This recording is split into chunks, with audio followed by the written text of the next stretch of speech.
All right, Coach, Tell the Truth Monday. I know how you feel about the first half. What's the third time you guys have held the team scoreless, which is, I think, most in the NFL in the first half. Tell the truth, second half. How did you feel after watching tape? Yeah, if you want to break it down, the first half is definitely what you want, but the second half is what you need. And going through the ups and downs, the good plays, the bad plays, to go and fight for it at the end, Chick, that's where most of the growth will take place. We still need to remember we're still growing and developing as a team, and we're still making steps, we're still making progress. So to have those games that are tough and you get the win, but you learn along the way, that helps. Hate that penalties and that can stall a drive, extend a drive, but that's also the lesson. It's the next play. It's the next play. You can overcome a penalty on offense. You can overcome one defensively. So those are the ones that I want to make sure that we get the right lesson for the right players. Is it concern from the head coach as far as closing out a game in December, January football? Is there concern there, or those lessons you're talking about, you think we're getting there? We're getting there, and I would say the more of them, the better, because as crazy as our situations have been, when the calendar now is starting to turn, it's going to be more wild, and the games are closer, and the games are tighter, and so I want us to have been in as many hard-fought spots as we can, knowing that even at the end when you have to now go win the game on one play to get a stop, I like that. I like how that feels. I like how you're being into that spot. I don't love some of the mistakes that could have led to it, but I do love that this is a tough group, man, and that's why I love coaching these guys. I wouldn't trade them for anybody, man. They're tough. They're down for it. They love one another. They're ready to fight, and so those are like awesome qualities to have on a team. Take the viewer behind the scenes. I'm on the sideline when you guys are talking to Tyler Biadasz. I can see the body language of him like, you guys aren't talking me out of this. I want to do this. Yes. Same thing with B-Rob a few weeks ago. Yep. So what's that conversation like? Because to the outsider looking, I'm going, well, he looks okay. But you guys have a different feel. Yes, and in that instance, for a big guy who's sick and running a big fever, it's the more difficult right over the easier wrong. And knowing that here's a guy who's, not doing well, big fever, no fuel, like this is probably not going to go so good. Okay. And so we wanted to make sure when you're sick, I mean, honestly, the docs were great, heart rate on, it's already all the way up with just a little bit. Okay. And so you just want to think of the player, man. Like our only rule here is to protect the team. And that's the hardest one, is to tell the guy, hey, man, you're out today. And here's why. And then let's get you back. But it's not easy to do, but when you think about them and their performance and what they need to do, it's the right one, not the easiest one. Right. Michael Dieter gets to start his first of the season for you guys. Look, Jaden got sacked 8 times. I know it's not on Dieter. It's not on one guy. It's a collective thing. Correct. It could be line. It could be quarterback. Yes. When you looked at it, was there just plenty of room for that? Yes. Honestly, all of the above. Quarterback scramble and a couple of zero gain scrambles. Holding on to it too long, sack there. Getting beat in protection there. So it was not a performance that we loved offensively, to be frank with you. But those are also ones that he'd bounce back, that he'd get to the next space. And if we do that enough, Chick, then you learn to have some resilience. Doesn't always go your way, and now you battle back and you get into the game. I loved, the many third downs as we had. There was opportunities to keep going, but don't love how the penalties and negative plays can knock you back. Terry McLaurin, 10-plus touchdowns, first Washington wideout since Gary Clark back in 1991. He was an awesome player, right? And yes. For Terry, that was a big game. Could have been bigger. Yes. And that was the first thing that Terry and Jaden talked about. Was like, well, we'll go back and practice because we're still working at it. I'm going, wait a minute. I mean, well, you're still working at it. Yes. But Terry got behind. A lot of guys. You guys kept going to that well. That's right. That was just impressive to watch, and impressive the fact that these guys know, you know what, we got some issues. And I think his first touchdown, he might have been lined up at right receiver outside and caught it on the left side of the end zone. Yeah. But that speaks to extending plays and to going to be aggressive, Chick, at the ball, at the catch point to go get it. And so there's moments like that when the competitor's right and you want to find spaces. The ball finds that kind of energy, and Jaden knows that, to go to a guy that he has high trust in. And so you're right, we're not going to back off taking those shots down the field, and knowing those corners on the other team, they're watching those shots too. Yeah. Speaking of corners, Marshawn Lattimore finally gets on the field for you guys, goes against his former squad. He said, like, I had to make sure I kept calm. Yes. Because you can lose your legs if you don't. But he said, I knew they weren't coming my way, and they didn't. I mean, he was on the field for a lot of plays. Yep. That's got to be a nice, luxury is not the right word, but that's a nice thing to have. Yeah, it is. And so it's a big deal for Adam to have the ability to possess that kind of player.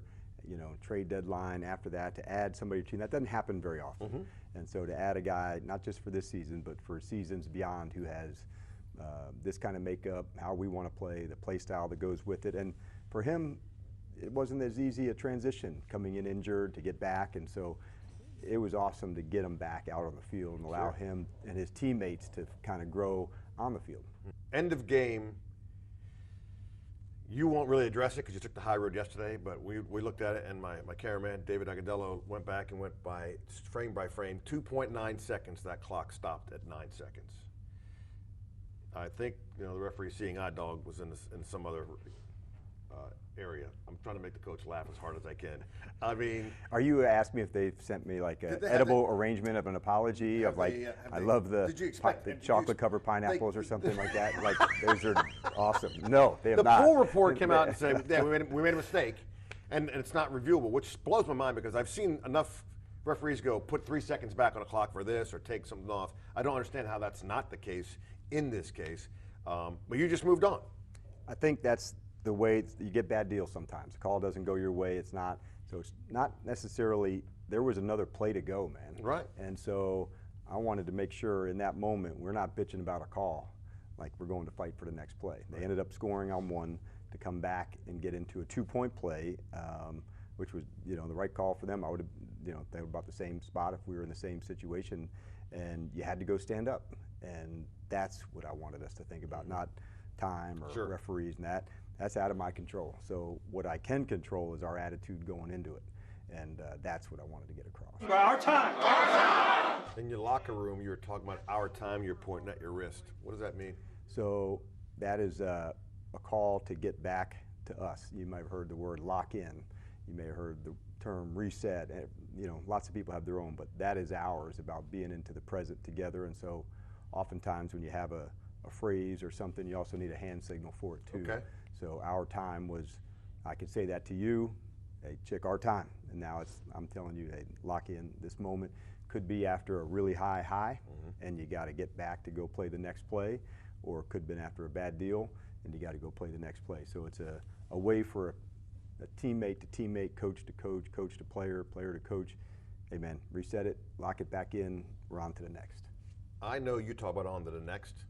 I know that that's what you preach to your team. But you're in now a playoff potential clinching situation here.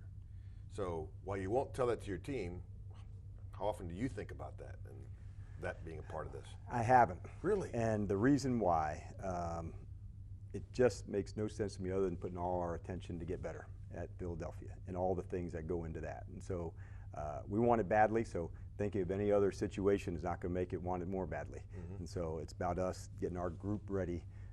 We got a lot of things that we want to get better at, Chick, as we're moving forward. Like I said, we're still developing, we're still growing. So going into this week, there's plenty of stuff that we want to dig deep in and go for it. And so having a home game in the division, our fans, December ball, like, man, like, why would you want to be anywhere else? Mentally or physically. Well, okay. Dan Quinn. Don't well me. I didn't know. Okay. Dan Quinn, third coach in this franchise's history to start off with a winning record. Vince Lombardi, George Allen, and Dan Quinn. All right. How does that hit you? That's cool. Yeah, I didn't know that. It's the furthest thing from my mind, but I always respect the game. I always respect the people, and I know how hard it is. But honestly, just being in the fight with this team takes up a good bit of my mental space, and I absolutely love it here. So you got the Eagles. It's a division game, obviously, and a lot still on this line here. Yep. What do you tell your squad as you head to host the green and white? Number one, what happened in the last game? You know, from our game yesterday, I'm talking about, to say where are the areas you want to improve on, what do we want to get better at, and you're continually trying to chase that chick. Our best game's still out there, and we want to dig for it. And what does the practices look like, and how do we get better? And the thing you might be working on might be a little bit different than the thing I'm working on. But the good news is that both of us, man, we're trying to work our skills that much higher, just that much more. And so as you're playing into this game, we didn't make it bigger than last week's. We're not making it bigger than 2 weeks from now. But let's go chase our best, and that's what we dig into the most. I don't have a bone to pick with you. As relaxed as you are right here, right now, I was stunned to know that you're kind of that relaxed before a game. You want to tell the folks what you did to me before the game while you're sitting in the team bus? Do you know what you said to me? You look a little tight. You look a little tight. You said, not a little tight, you are the most unflexible human I have ever seen, because I'm out there stretching. Granted, I had played the golf the day before. No one knows that. Us as fans, we don't. I had fans, a little internal we don't alcohol know rub that. the night before. I was trying to work some things out, and all of a on the sudden, sidewalk, so it's a little unusual to I'm see a man stretching. stretching on the sidewalk, with nobody. I mean, literally, we do have to say that. But there were people around, but they were not stretching with me. And my phone rings. It wasn't like a group stretch class, right? No. I'm looking. I'm going, Dan Quinn. Maybe you got some intel for I me was about checking to see if you were going to hit it and then I put almost, it back in. I know thought you did. about it I know when I because saw it. you looked and you're like, I looked. Hello? You are the most unflexible human I have ever seen.